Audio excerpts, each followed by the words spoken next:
তিন বাহিনীর জওয়ানদের নিয়ে গোপন খবরের ভিত্তিতে সংরক্ষিত বনাঞ্চল অভিযান চালানো হয়। 2টি ভিলেজ এলাকায় প্রায় 52,000 গাঁজা গাছ ধ্বংস করে দেন তারা।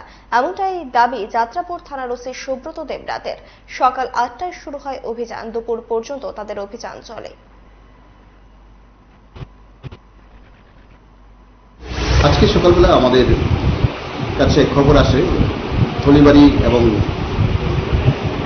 কালীকলা এডিসি ভিলেজের কিছু কিছু অংশে গাঁজা চাষ করা হয়েছে। তো সেই খবরের ভিত্তিতে আজকে সকালবেলা আমি এবং আমার সাথে আমাদের ইন্সপেক্টর থানা ইন্সপেক্টর অরূপ দেববর্মা এবং সিআরপিএফ এর থেকে আমরা রিকুইজিশন পাঠিয়েছিলাম। সিআরপিএফ থেকে এক সেকশন গলফ 71 সিআরপিএফ এবং এক প্লাটুন টিএসআর ছিল 11 ব্যাটালিয়নের। তো ওদেরকে নিয়ে আমরা সকালবেলা বেরিয়ে পড়ি।